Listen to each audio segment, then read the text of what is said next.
le dieu de la guerre, l'art de combat. Et Avril, c'est la déesse de beauté, Aphrodite. Mai, c'est le dieu Maïa. Juin, c'est la mère de Jupiter, la mère de dieu Jupiter. Ça c'est juin, Junon. Et juillet, c'est le nom de l'empereur Julius Caius Caesar, Jules César. Parce que c'est Jules César qui a corrigé l'antique calendrier romain, qui avait plus de 400 quelques jours. Il a réduit en 365 jours, mais il a commis une erreur. Parce que les années bissextiles venaient au moins 8 ans après, quelque chose comme ça.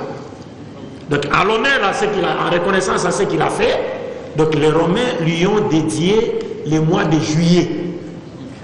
Julius Caius Caesar, Jules César. Mais alors, lorsque l'empereur Auguste est arrivé au pouvoir, il a corrigé l'erreur qu'avait commis qui? L'empereur Jules César. Il a corrigé cela et en signe de reconnaissance, les Romains lui ont dédié le mois d'août, Augustus. Ça porte le nom de l'empereur Auguste. Mais ce mois n'avait que 30 jours. Tandis que le mois de juillet avait 31 jours. Alors les Romains se sont dit, mais non, Jules César fut un grand, et Auguste également c'était un grand. Donc Jules César ne peut pas avoir plus de jours qu'Auguste. Donc ils ont amené le mois d'août à 31 jours. Donc juillet a eu 31 jours et le mois d'août 32. Ce sont les 2 mois qui se suivent et qui ont 31 jours. Et malgré cela, il y avait encore une erreur dans ces calendriers-là. Parce que j'ai étudié tous ces calendriers. Plus de 100 calendriers. Et j'ai trouvé qu'il n'y a aucun calendrier sur cette terre qui soit plus correct que le calendrier islamique qui suit le cycle lunaire. Ouais. Donc, il y a eu toujours erreur dans ces calendriers. Et le pape Grégoire XIII est venu pour corriger cette erreur-là.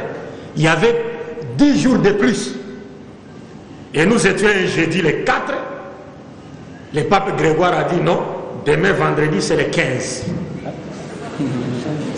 Donc, du 4 au 15. Le pape Grégoire XIII. C'est pourquoi l'actuel calendrier est appelé le calendrier grégorien. Parce que celui qui l'a modifié, c'est le pape Grégoire XIII. Vous comprenez? Alors Dieu dit, Lam yalid wa lam yulad. Je voudrais saisir cette occasion pour mettre en garde les musulmans nigériens par rapport à la célébration des 2 fêtes de Noël et de Nouvel An.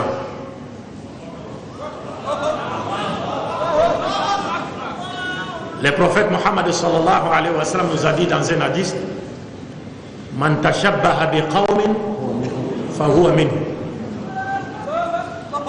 Celui qui imite un peuple, il fait partie de lui. Parce que oui, dans certains pays musulmans, j'ai constaté cela notamment en Afrique, où des musulmans s'acharnent à fêter la Noël et la Saint-Sylvestre. Mais est-ce qu'ils connaissent au moins les notions contraires à l'islam que véhiculent ces fêtes?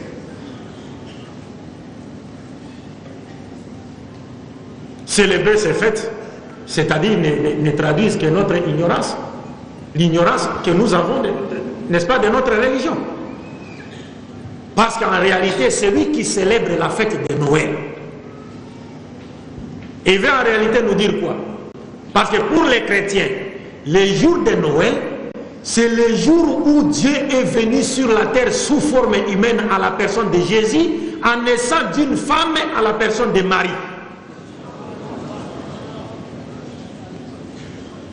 Donc Dieu est né d'une femme à la personne de Marie. Il est venu sur la terre sous forme humaine à la personne de qui? De Jésus-Christ. Donc quand des musulmans s'acharnent à célébrer cette fête, en réalité, ils veulent nous dire qu'ils sont d'accord avec les chrétiens que Dieu est effectivement né d'une femme à la personne de Marie et il est effectivement venu sur la terre sous forme humaine à la personne de Jésus-Christ.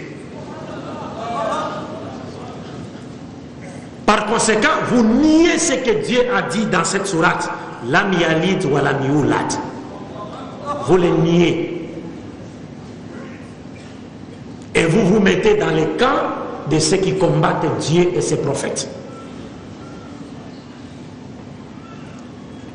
Voilà l'essence de Noël chez les chrétiens.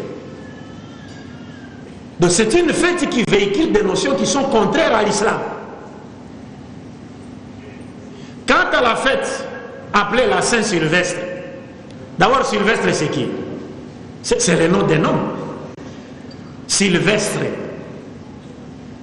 c'est le 33e pape de l'Église catholique romaine.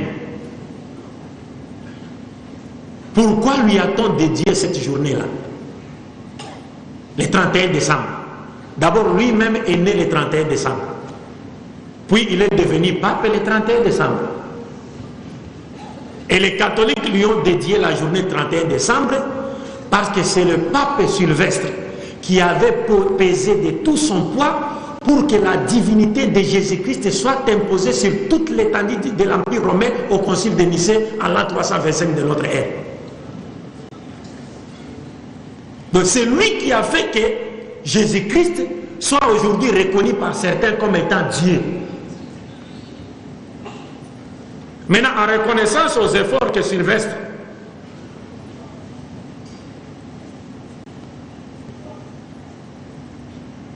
en reconnaissance donc à ses efforts, entre guillemets, n'est-ce pas?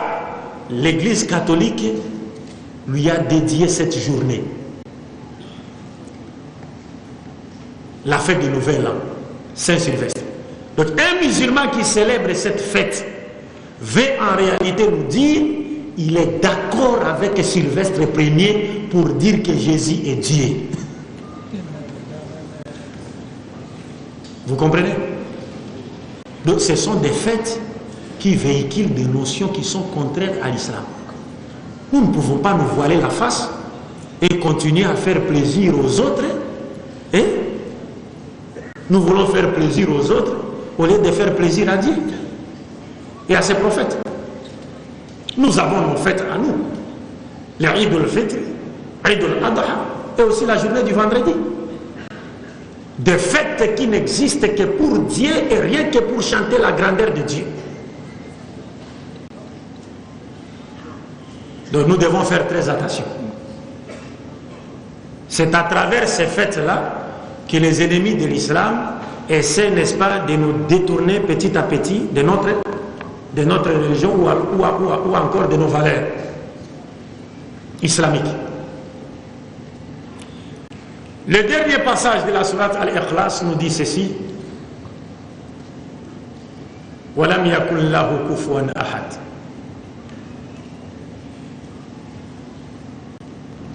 C'est-à-dire, ce verset nous présente Dieu comme étant le tout autre. Laysa kamithlihi shay. Il est le tout autre. Il est différent de tout ce qui existe. Pourquoi? Parce que tout existant tire son origine de Dieu. Mais Dieu, lui, n'a point d'origine.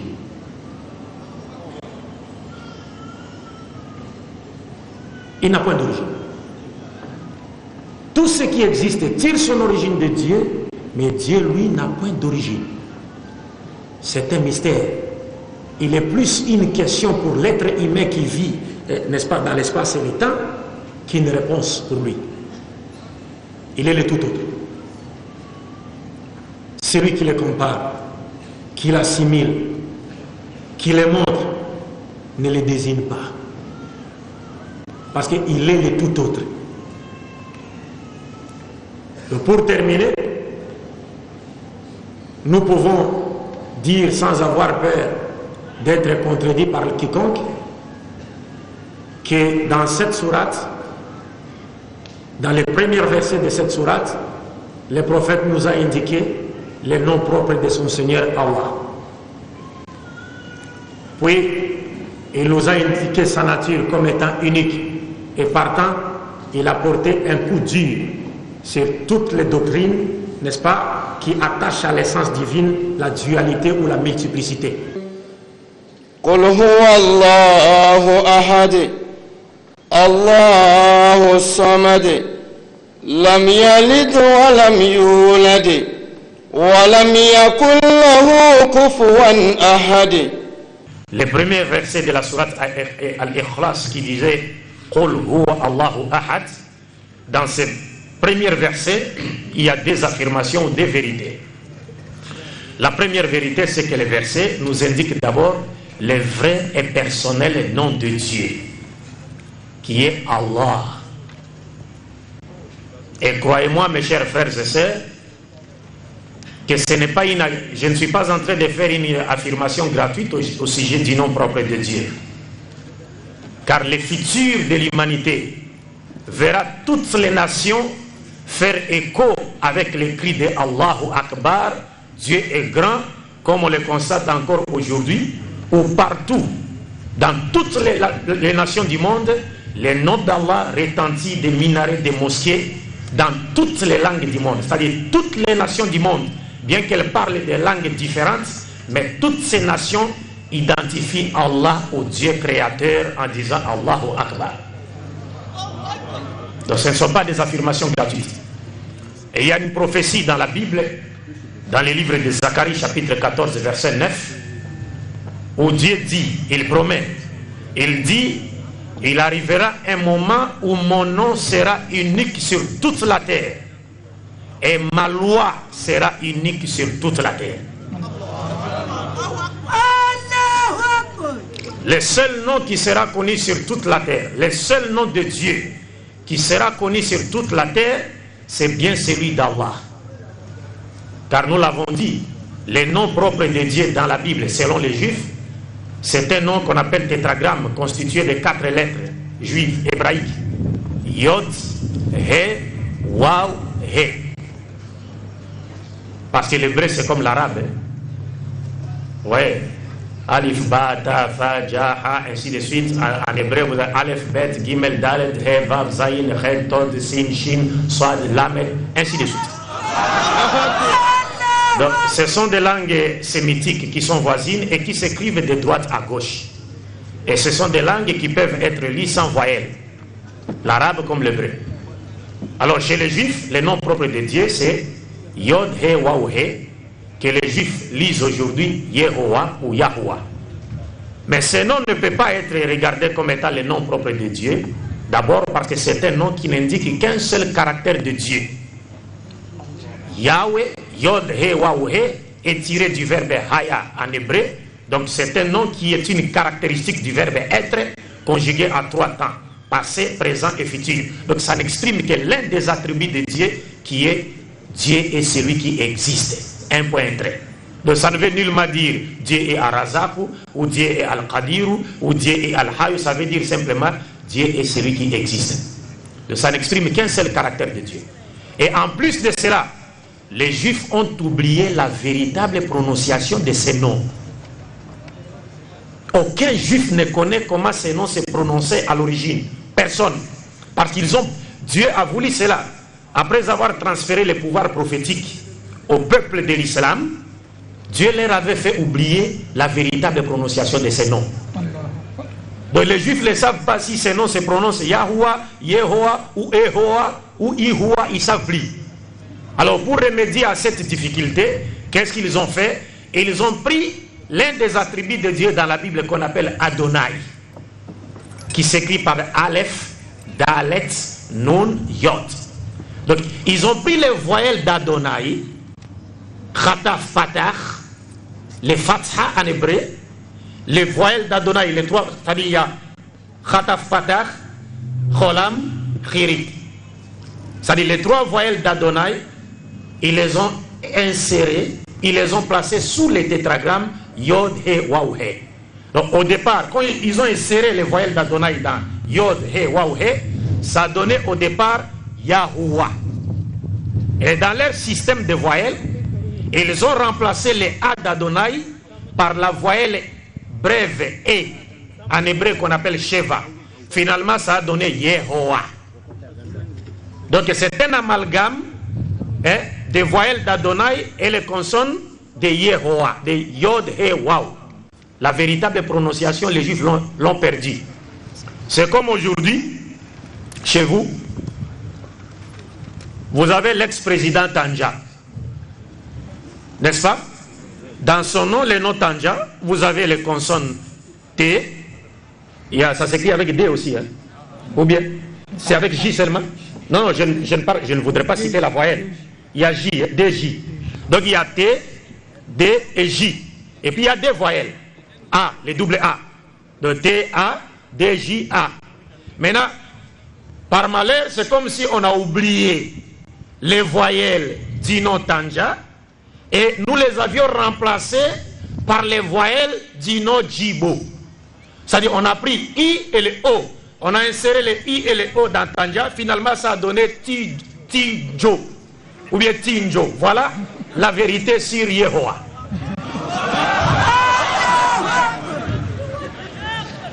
Vous comprenez? Donc ça a donné quoi? Tinjo. Donc ils ont oublié ça. Donc si les Juifs ont oublié la véritable prononciation de ces noms, donc ces noms ne peuvent en aucune manière être considérés comme étant les vrais et personnels noms de Dieu qui sera connu dans toutes les nations. Non. Parce que déjà le pouvoir prophétique a quitté les enfants d'Israël pour aller vers les Arabes. Et à la tête de qui nous trouvons Mohammed sallallahu alayhi wa sallam. Parce que Jésus-Christ avait annoncé aux Juifs, il leur avait prévenu. Il leur avait dit, dans Matthieu chapitre 21, à partir du verset 30 à 44, il leur avait dit ceci: le royaume des cieux vous sera enlevé et sera donné à une autre nation qui en produira les fruits. Et parlant de cette nation, il a dit, quiconque tombera sur cette nation se brisera, et celui sur qui cette nation tombera s'écrasera. Là, il parle du caractère invincible de l'islam. Donc celui qui attaque l'islam se brise, et celui que l'islam attaque est détruit, complètement détruit. C'est le caractère invincible de l'islam. Donc la prophétie a déjà été transférée. Et quant au terme témoin de Jéhovah, parce que je ne sais pas si vous avez des témoins de Jéhovah ici, ils existent. Donc Jéhovah, c'est une forme du nom de Dieu en hébreu, mais qui n'a jamais existé. Les Juifs ne l'ont jamais utilisé. Parce que Jéhovah a été inventé par un moine dominicain espagnol du nom de Raimundus Martini. Ce moine dominicain espagnol s'appelle Raimundus Martini. C'est lui qui a inventé la forme de Jéhovah. D'abord, le J n'existait pas en hébreu, le E n'existait pas en hébreu, le V n'existait pas en hébreu, et le O n'existait pas en hébreu. L'hébreu primitif, ça n'existait pas. Donc il a inventé cette forme en 1270. 1270. Les Juifs eux-mêmes ne l'ont jamais utilisée. Parce qu'ils savent que c'est une forme occidentalisée qui n'existe pas dans la Bible. Alors, le véritable nom de Dieu, nous disons, les premiers versets de la sourate Ikhlas, nous a indiqué le véritable nom de Dieu. Et ce même verset, en nous indiquant le nom du véritable Dieu, le véritable nom de Dieu, Allah, par la même occasion, le verset nous indique l'existence, confirme l'existence de Dieu pour nous dissocier de l'athéisme. Quand le verset dit Qul huwa Allahu, c'est-à-dire il confirme l'existence de Dieu pour nous dissocier de l'athéisme. Et enfin, quand le verset dit Allahu Ahad, c'est-à-dire il confirme l'unicité absolue de Dieu pour nous dissocier du polythéisme sous toutes ses formes, dont la Sainte Trinité chrétienne. C'est une forme du polythéisme. Parce qu'en réalité, il n'y a jamais eu de Sainte Trinité chrétienne. Parce que dans la Sainte Trinité chrétienne, ou bien dans cette famille de la Trinité chrétienne, c'est le Père qui domine tout. Et les autres membres se soumettent à sa volonté. C'est le Père qui est au-dessus de tout. Parce que la Trinité chrétienne, parce qu'il y a deux sortes de Trinité. Il y a la Trinité catholico-protestante, et puis il y a la Trinité sabellianiste, ou patripassianiste. La Trinité catholico-protestante que les catholiques enseignent, consiste à croire qu'il y a un seul Dieu en trois personnes. Le Père est Dieu, le Fils est Dieu, le Saint-Esprit est Dieu, mais il n'y a pas trois dieux, un seul Dieu, et c'est un mystère, disent-ils, que personne ne peut comprendre. Et nous, en tant que musulmans avertis, nous disons effectivement c'est un mystère. Mais quel mystère? C'est le mystère de l'ignorance et de l'apostasie qui a été annoncé par les prophètes. Parce que j'ai eu un débat avec un professeur d'université à Kinshasa. Il y avait des évangélistes et même des dames américaines dans la salle, à l'université. Et le Messie a enseigné la Trinité. À la fin, quand il nous a accordé le temps pour lui poser des questions, j'ai pris la parole.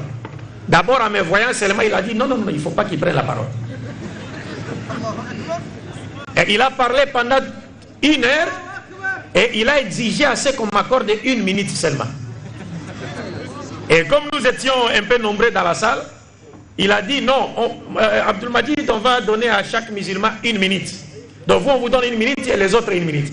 Il y avait un frère malien à côté là, Mohamed Dabo, qui m'a dit, Oustaz, accepte, mais je vais demander une motion. Donc il y avait au moins 30 personnes qui devaient poser leurs questions. Et quand j'ai pris la parole, j'attendais consommer la minute qui m'a été accordée. Le frère a levé la main. Il a dit, bon, vous savez, nous sommes des musulmans. Et ici, chez nous, notre bouche autorisée pour parler avec les non-musulmans, c'est Abdul Majid. Donc nous nous sommes décidés dans notre camp, nous nous sommes décidés dans notre camp de lui donner toutes nos minutes.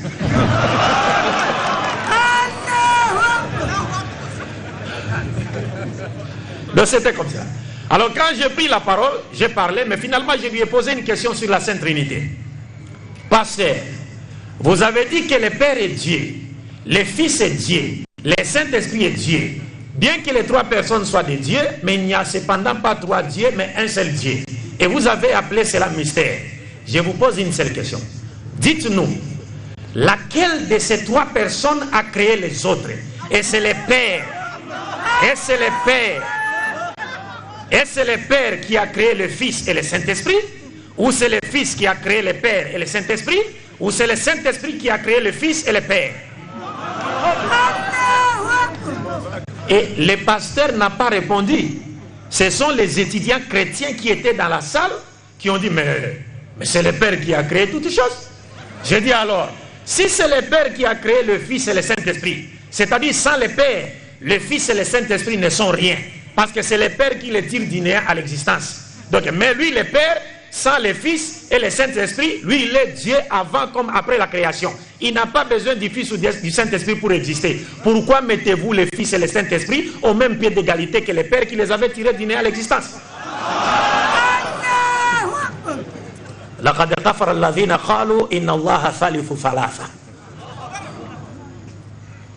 Ils sont égarés du droit chemin, ceux qui disent Dieu est constitué d'une trinité. Et c'est ce que le Coran nous dit. Et le Coran nous donne des preuves. Donc c'est une doctrine satanique qui a existé bien avant Jésus-Christ. Jésus n'a jamais fait allusion à cela. Donc le Coran confirme cela. Allahu Ahad. Il détruit toutes ces doctrines-là. Et donc le Coran disant Allahu Ahad, il nous présente la personne de Dieu comme étant une essence divine, une essence unique à laquelle on ne peut attacher la dualité et aussi la multiplicité. La dualité et la multiplicité ne marchent pas avec Dieu. Dieu est unique au sens strict du terme. Celui qui compare, assimile, imagine, montre Dieu, non seulement il réunit son unicité, mais il se trompe largement parce qu'il ne s'adresse pas à lui. Il ne le connaît pas. Dieu est unique. Alors nous avons dit le 2e verset, Allahu Samad. Ce 2e verset rejette la croyance selon laquelle nous pouvons nous fier à un autre qu'à Dieu. Donc ce 2e verset, Allahu Samad, nous présente Dieu, Allah, comme étant le seul à qui tout le monde doit recourir pour trouver des solutions à ces problèmes. Car tous, nous avons besoin d'Allah, mais Allah n'a besoin de personne. Allah n'a besoin de personne.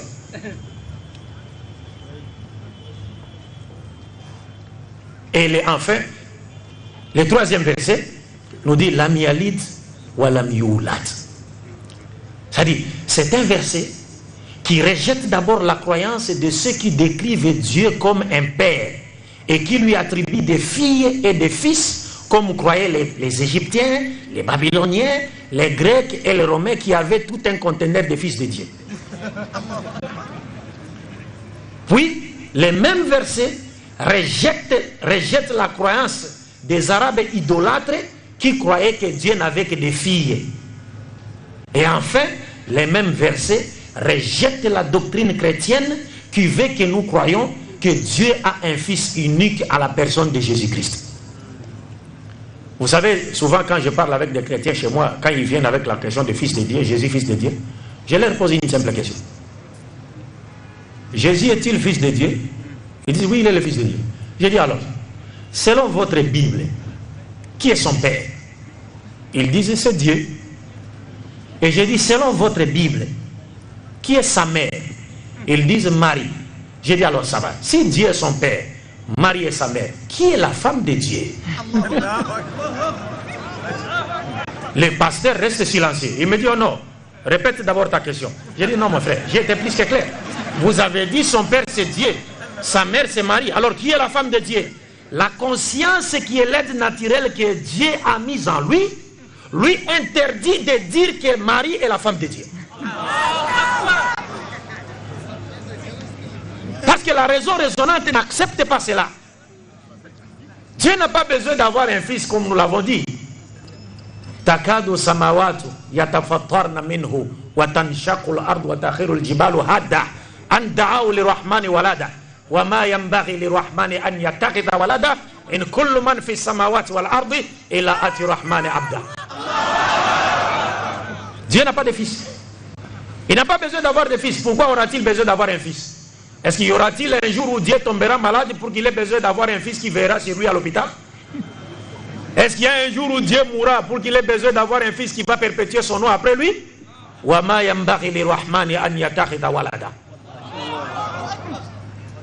Alors le quatrième verset,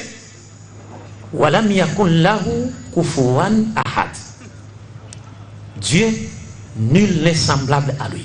C'est-à-dire ces versets expriment une valeur de négation universelle, voulant dire celui qui compare Dieu, qui assimile, qui les montre, qui les désigne. En tout cas, il ne s'adresse pas à lui. Ces versets présentent Dieu comme étant le tout autre, les sakamif les hishaï. Il est différent de tous les créés. Et effectivement, il doit être différent de tous les créés, parce que toutes les créatures tirent leur origine de Dieu, mais Dieu n'a point d'origine. Il est différent de tout autre. Il est celui qu'on peut nommer, mais qu'on ne peut pas décrire, on ne peut pas concevoir. Parce qu'il est infini, il est un mystère. L'intelligence ou l'imagination de l'homme infini ne peut décrire ou représenter que des êtres voués au néant. Et non celui qui a tiré ces êtres du néant à l'existence, sans modèle préexistant, et qui avait donné à chacun d'eux une forme qui lui est particulière.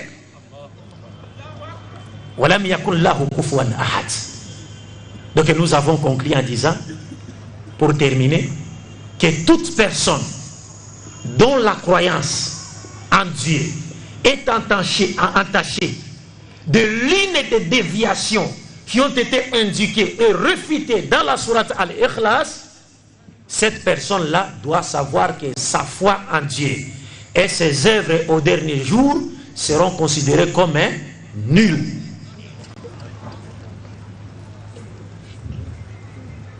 وَالَّذِينَ كَفَرُوا أَعْمَالُهُمْ كَسَرَابٍ بِقِيَةٍ يَحْسَبُهُ ظَمْآنُ مَاءً.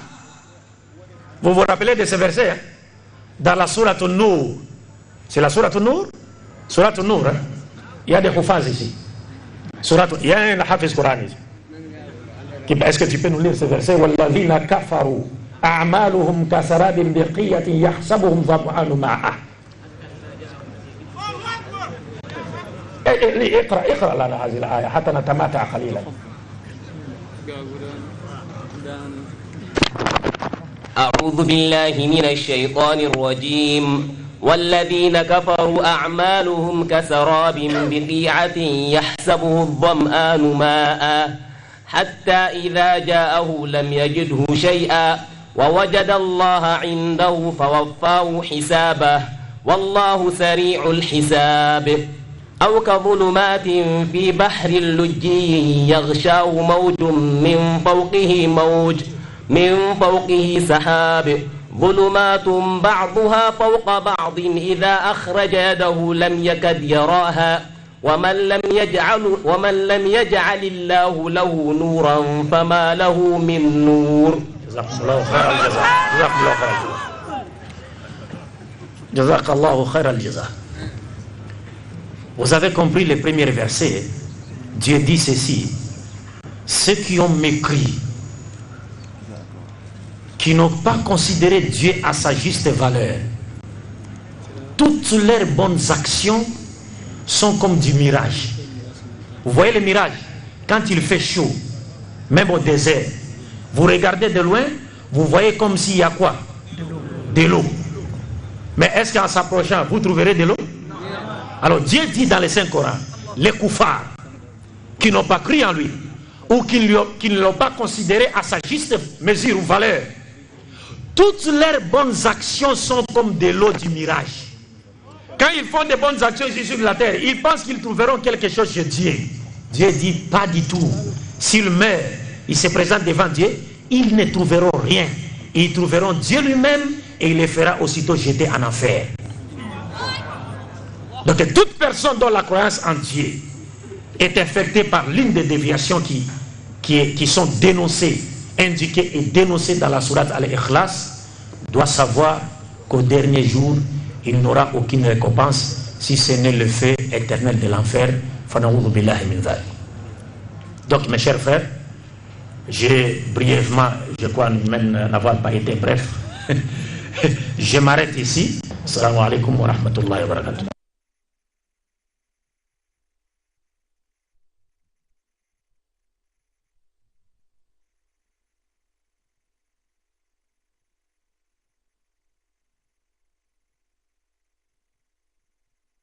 أعوذ بالله من الشيطان الرجيم.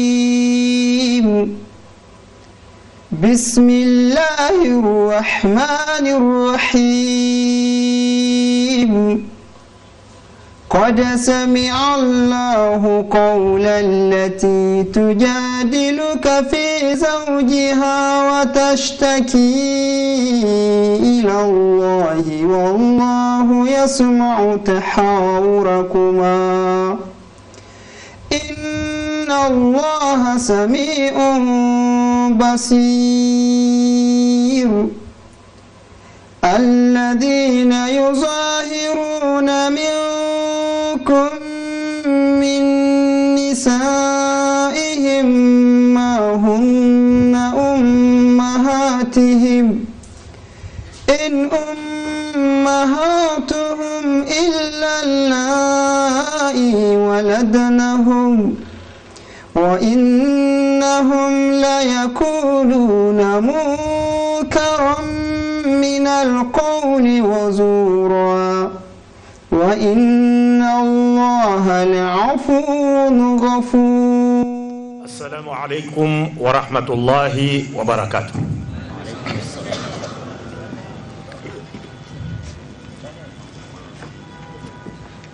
إن الحمد لله الذي أرسل رسوله بالهدى ودين الحق ليظهره على دين كله ولو كره الكافرون. والصلاة والسلام على من لا نبي بعده وعلى آله وأصحابه وعلى جميع الأنبياء والمرسلين ومن تبعهم بإحسان إلى يوم الدين. ربي اشرح لي صدري ويسر لي أمري واحلل عقدة من لساني يفقه قولي. سبحانك لا علم لنا إلا ما علمتنا إنك أنت العليم الحكيم. Chers frères et sœurs en islam, et chers frères et sœurs non musulmans en Adam s'ils sont parmi nous, je commence par remercier Allah, le maître des circonstances, qui a voulu que nous soyons là ce soir en ce moment. Et il sait pourquoi il favorise une telle rencontre. J'implore sa grâce et ses bénédictions sur notre vénéré prophète Muhammad sallallahu alayhi wa alihi, sur sa famille, sur ses compagnons ainsi que sur tout prophète véritablement envoyé par Dieu dans le but de tirer les êtres humains des ténèbres spirituelles vers la lumière parfaite. Mes remerciements vont également à l'endroit des autorités nigériennes qui m'ont autorisé à fouler, n'est-ce pas, cette terre bénite ou bénie du Niger et d'y séjourner en paix et en toute sécurité. J'implore Dieu pour qu'il leur accorde la sagesse et l'intelligence pour qu'ils puissent diriger ces pays ou mieux diriger ces pays pour le bien-être de la population. Dieu fasse qu'il soit comme une bougie qui accepte de s'user pour fournir la lumière aux autres. Ou Dieu qu'il fasse qu'il soit comme une aiguille qui accepte de rester nu pour que les autres soient vêtus. Et enfin, mes remerciements, je les adresse également à l'endroit de toutes les associations de Ahl Sunna du Niger, les associations des femmes musulmanes du Niger, les associations des étudiants et des jeunes musulmans du Niger, car toutes ces associations ont œuvré pour que je puisse venir au Niger et continuer à œuvrer pour que je puisse y séjourner en de très bonnes conditions. J'implore Dieu pour qu'il mette leurs efforts dans la balance de leurs bonnes actions les jours où il n'y aura d'ombre que la sienne. Nous allons passer la parole à mon frère Moustapha pour pouvoir m'introduire, n'est-ce pas, relativement au thème de ce soir. Et Inch'Allah, je vais continuer. Très rapidement, par rapport à la conférence d'aujourd'hui, comme il a été annoncé, le thème porte sur l'humanité sera-t-elle sauvée ou l'humanité de qui sera-t-elle sauvée? De Jésus ou de Mohammed sallallahu alayhi wa sallam? En prélude à cette conférence, il m'a été demandé brièvement de présenter ces deux personnages importants, à savoir Jésus-Christ sallallahu alayhi wa sallam et Mohammed sallallahu alayhi wa sallam. Et pour cela, c'est une question de contrainte de temps. Je me contenterai tout simplement, comme je l'ai dit au début, de deux passages importants de la Bible, notamment Isaïe chapitre 7 verset 14 et Deutéronome chapitre 18 verset 18. Tout cela pour un peu rappeler l'historique, la prophétie qui a été annoncée par rapport à l'avènement de ces prophètes. Et relativement à Isaïe chapitre 7 verset 14, comme je le disais, le Seigneur dit: c'est pourquoi le Seigneur lui-même vous donnera un signe. Il dit: voilà, la Vierge deviendra enceinte, elle enfantera un fils et elle lui donnera le nom d'Emmanuel. Cette prophétie annoncée, les Juifs l'ont attendue durant des siècles, jusqu'au jour où Jésus naquit de la Sainte Marie, donc qui se traduit par l'accomplissement de cette prophétie.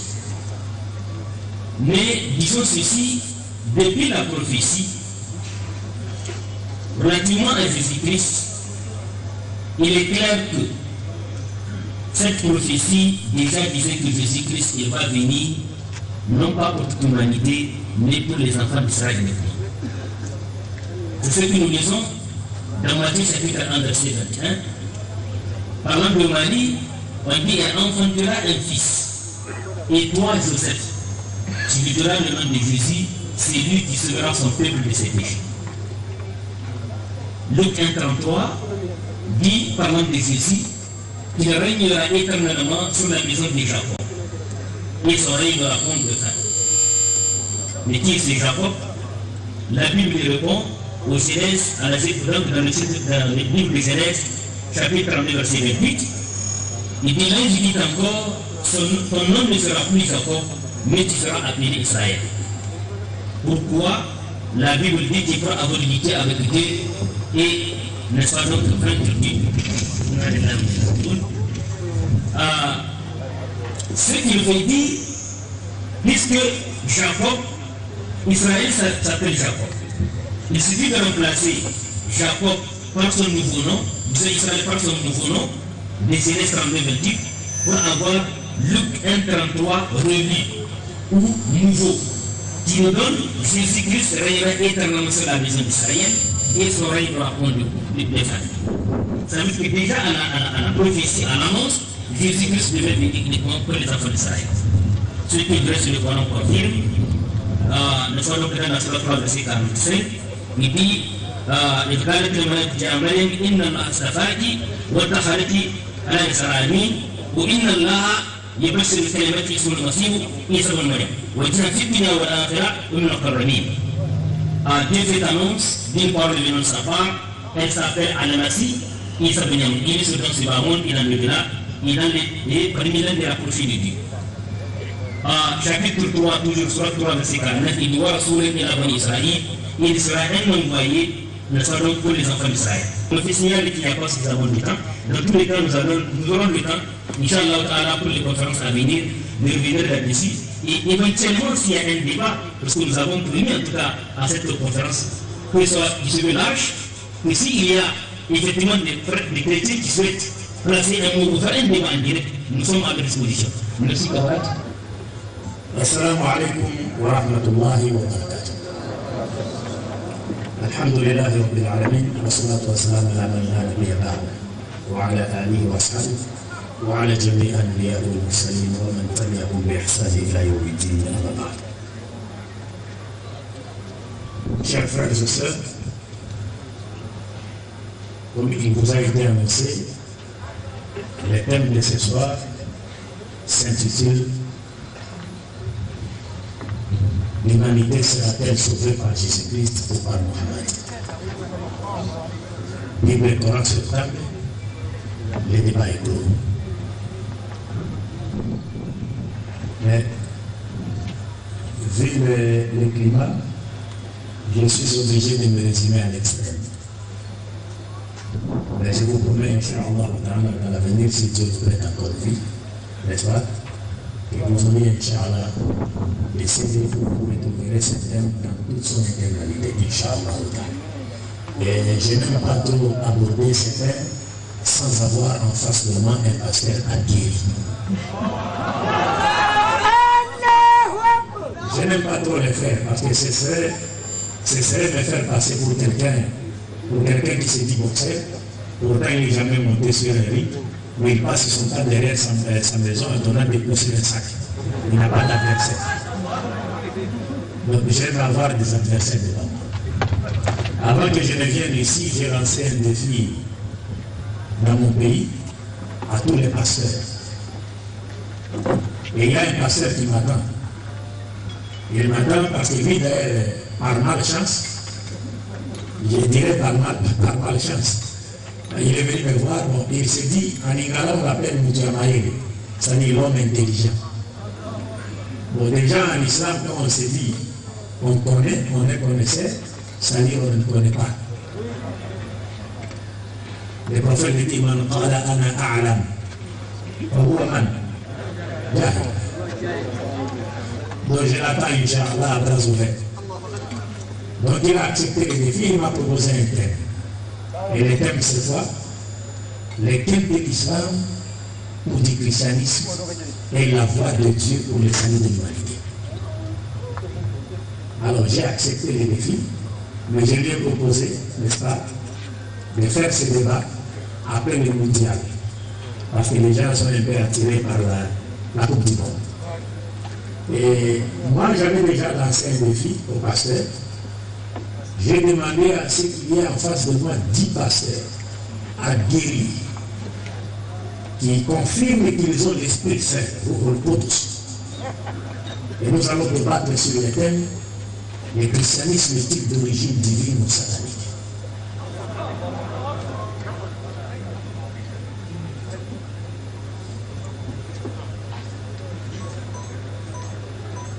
Parce que ça, c'est un livre que je suis en train d'écrire, que je n'ai pas fini. Mais ce sont les professeurs en Égypte qui m'ont contraint, qui m'ont demandé d'écrire ces livres. Parce que je suis parti en Égypte étudier, à l'Académie islamique de la Saturne Yoranienne.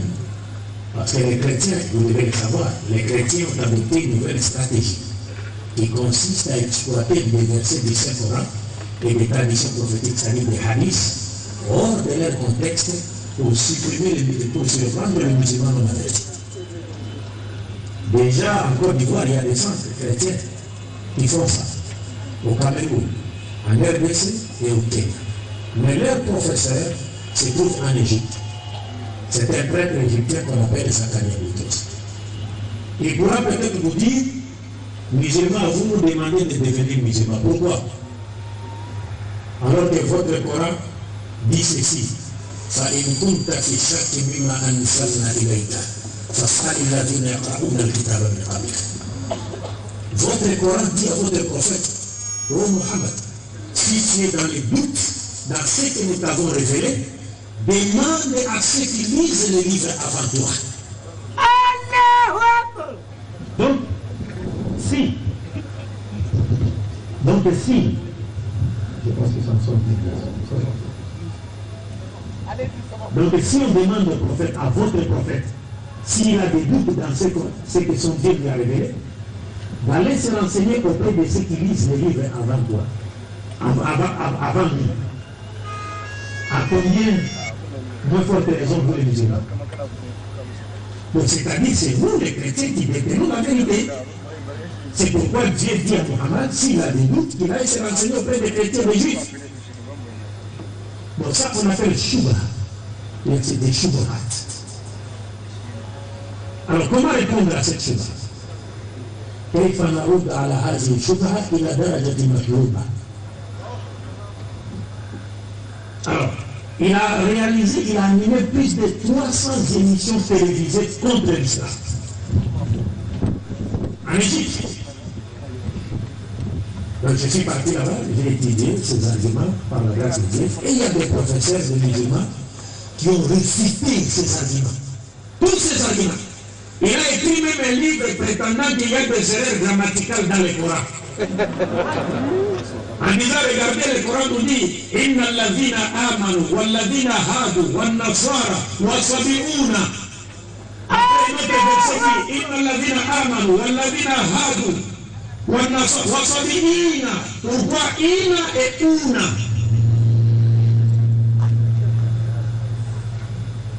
Il dit ina, c'est correct. Inna. Donc si c'est ina, sabi'ina, c'est correct. Mais sabi'una, marfou, c'est pas correct. Alors les chefs ont récité cela. Et les chefs Shaharaoui, Mohamed Mitwa et Shaharaoui, rahimahullah, avaient déjà récité cela de son vivant. Et comment voulez-vous qu'il y ait des erreurs grammaticales dans le Coran lorsque la grammaire arabe elle-même a été écrite sur base du Coran? Parce que les gens se sont inspirés du Coran pour écrire la grammaire arabe. Donc, هذا الشخص ليس شيء إلى جاهل. Alors, c'est là où mes professeurs m'ont donné l'idée d'écrire ce livre, parce que je leur avais fait écouter mes arguments. Je leur avais dit que non, ce traître-là, il ne faudrait pas le suivre dans toutes ces exercices. Parce que son objectif, c'est quoi? Son objectif, c'est de nous faire voir que l'islam n'est pas la religion de Dieu. Mohammed n'est pas un prophète de Dieu. C'est ça son but. Maintenant, si c'est le cas, il ne faut pas les suivre dans toutes ces exercices.